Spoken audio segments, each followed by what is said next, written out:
So, hello everyone. Welcome to part 13 of my story. So, there's a knock at the door. I answer the door, and it's law enforcement. And so, I'm asking them, what is this about? And they're basically telling me that they need to speak to my husband. And so, I'm pretty much asking them, like, what's going on? And I invite them in. And so, they come inside and they're standing in the middle of my foyer and they're back basically telling me that, there's an allegation of assault against him, that a young lady filed a police report and she was pretty banged up. And so at that moment, I was kind of like, okay, so I know exactly what's going on. And so I said, well, let me go and get him. So I went upstairs and I told them, hey, law enforcement is downstairs. They want to talk to you. They said something about assault, and I don't know if they're going to arrest you. Well, he put on his clothes. He comes downstairs.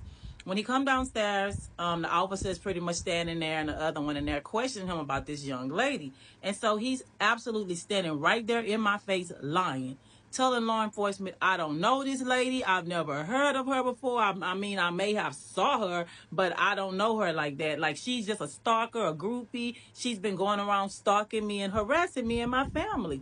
So right then and there, me and him break out in an argument in front of law enforcement. So I'm telling him, no, he knows this lady. She's posted a picture with him. She even posted a picture of him laying in the bed on the side of her. And that's why we have so many problems in our house right now.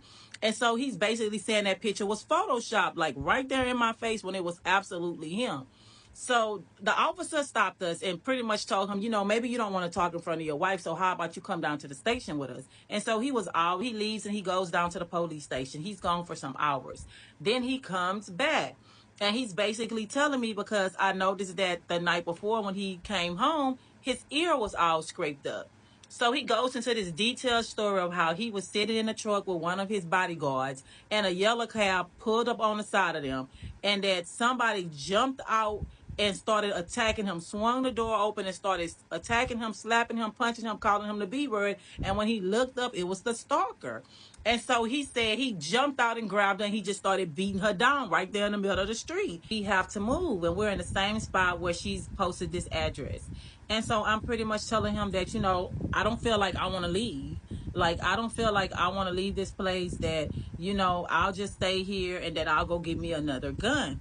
Because the previous gun that I had, he had taken it from me and he had sold it to someone because he had came home late one morning and I was pissed off. And so I pulled the gun out on him and he took off running and he left the house. And so then he said that he was scared to come home because he was scared that I might do something bad. And so me and him had gotten into it, and I was pretty much telling him how sick and tired I was of him, that, he's disrespecting me, he's in the streets doing things, and that it's not a good look. And so he would always tell me that, it's lies, babe, and he would always want to take me on these lavish trips or vacations and out to eat, to dinner, and all this type of stuff, to try to keep me quiet. And for a while, yeah, it worked. But then I started feeling like, he's getting after he actually ran out. So I pretty much didn't worry about it. I was happy that he was gone, and my life still went on while he was gone. Well, he wanted to return back home, and so the only way he would return back home is if I gave him the gun at that time. So I was in need of a new gun. So I pretty much told him, I'm gonna go and get me another gun or whatever. But before I was able to get another gun, I was home one night. I was pregnant at this time with our eighth child, and so I was pretty much laying in a bed that night. It was raining outside really, really hard. I remember the master bedrooms at the front part of the home. And so I had turned off all the lights and I proceeded to go to bed. And as soon as I laid down, it hadn't even been like 5 minutes. And there was a big boom at the door. And with the boom, all my alarms started chiming in the house, going off, saying back door ajar, and I didn't have a gun and he wasn't home. And so I jumped up out the bed, dialed 911 on my phone and put it on speaker, and I ran to my bedroom door and I opened it because I always felt like I would rather meet the person coming to me than the person coming to me while I'm laying in bed. Hello, who's there, in my own home, while I was on the phone with 911, telling them the address, telling them to please send someone, please. And they were asking me all these questions and I pretty much hung up in their face. Well, I didn't see anybody, and so I hit the door next to mine, which was my son's bedroom, and he was sound asleep in his bed. And so I creeped down the hallway and went to the next.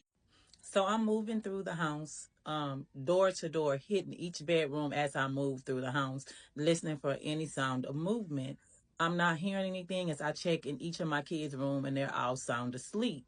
So I make my way through down the hallway and finally into the dining room that was connected into the kitchen area.